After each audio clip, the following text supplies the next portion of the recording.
दीपक सिंह बिष्ट परिवर्तन चंपावत से आए हैं।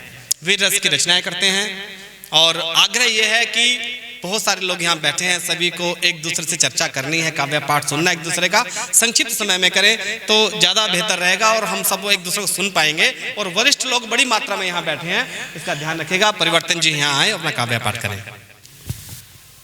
खंडः पंच हिमालयस्य कथिता नेपाल कूर्मांचलो केदारोत जालंधरोत रुचिर काश्मीर संज्ञोन्तिम। हिमालय के 5 खंड कहे गए हैं। मैं माँ वाराही धाम देवीदुरा कूर्मांचल से आया हूँ। तो 4 पंक्तियाँ कुछ इस तरीके से मैं कहता हूँ कि वह धरती कत्यूरों के तप ज्ञान की है, वह मिट्टी 4 खाम के शीश दान की है, अंग्रेजी हुकूमतों के आगे झुकी नहीं कभी, वह मिट्टी बगवाली वीरों के स्वाभिमान की है। दीपक सिंह बिष्ट परिवर्तन नाम है। राष्ट्रीय सनातन जागरण सेना संस्थापक हूँ। तो कवि लोग आप सब हैं, बड़ा कठिन काम होता है कवियों के बीच में कविता पढ़ना। तो मैं एक संवाद के रूप में अपने समय का उपयोग करना चाहूँगा, मंच की इजाज़त अगर हो। मैं चाहता हूँ कि कुछ चीज़ें आपको यहाँ से दे के जाऊँ। दुनिया में सबसे महत्वपूर्ण 3 चीज़ें हैं और सबसे महंगी चीज़ उसमें तीसरे नंबर में कविता आती है। सुभाषितानी में कहा गया है कि पृथिव्याम त्रिरत्नानि जल अन्नम सुभाषितम मूर्खे पाषाण खंडेषु रत्न संज्ञा विधीयते।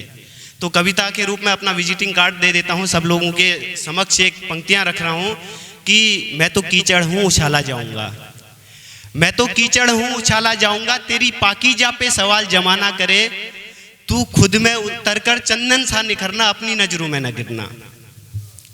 और जैसा कि कार्यक्रम है, मेरे बहुत ऐसे परिचित लोग यहाँ पर बैठे हैं, आदरणीय साहिल साहब जहाँ पर बैठे हों, डॉक्टर मिश्रा जी जहाँ पे बैठे हों, केपी सिंह विकल बहराइच जी जैसे लोग जहाँ पर हों, और हमारे संचालन करता इतने देश के जाने पहचाने चेहरे हों, तो मुझे गर्व होता है। रात के 2 बजे केवल इसलिए मैं आदरणीय रजनीश जी के लिए आया कि वो मुझे भाई कहते हैं, मैं कहता हूँ मैं आपका भाई नहीं सिपाही हूँ।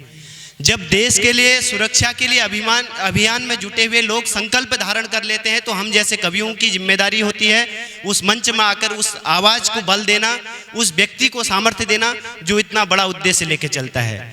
तो 4 पंक्तियाँ, चूंकि मुझे वीर रस का कवि कह दिया गया है तो मैं वो भी कह देता हूँ कि एकलव्य के ऊपर मैंने लिखा है। समय बहुत अधिक लग जाएगा, समय की सीमा है, तो मैं 4 पंक्तियाँ उसके भी कह देता हूँ कि लगी क्षणिक ना देर, शिष्य ने पल भर में वो काम किया, खंजर निकाला गुरुमुख देखा, अंगुल का बलिदान किया, स्वयं काल भी रुककर मानो उस मंजर को देख रहा था, एक शिष्य गुरु भेंट में निज अंगुल काट कर दे रहा था।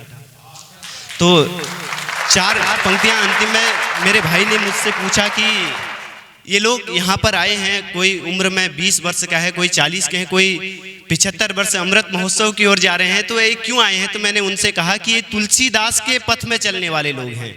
और तुलसीदास का मतलब होता है जिसको अपने जीवन का वो क्षण प्राप्त हो जाता है, जिससे उसको सिद्धि प्राप्त हो जाती है। तो ये लोग सिद्धि के लिए आए हुए लोग हैं। सब लोग अपने लिए ताली बजा देंगे, मुझे अच्छा लगेगा। अंतिम 4 पंक्तियां, चूंकि मुझे लगता है समय के अभी दायरे में हूं, कि बस्ती बस्ती जाना हमने छोड़ दिया, कि बस्ती बस्ती जाना हमने छोड़ दिया, अरमानों का दामन कब का छोड़ दिया, खुददारी की सूखी रोटी बेहतर है, दरबारी दावत को हमने छोड़ दिया, और जैसा परिवर्तन आंखों में लेकर जिंदा हैं, फरियादी आदत को हमने छोड़ दिया, बस्ती बस्ती जाना हमने छोड़ दिया। धन्यवाद।